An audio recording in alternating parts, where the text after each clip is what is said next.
how to create multiple product pages in Shopify. So the first thing that you want to do is go to your Shopify dashboard and click on online store under sales channels. After that, go to pages and click add page. Over here, name your page, for example, main page. Then add some content like text or images.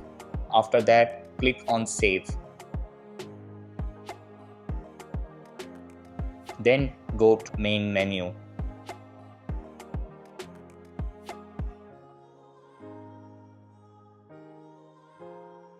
Over here, click add menu item, name it products,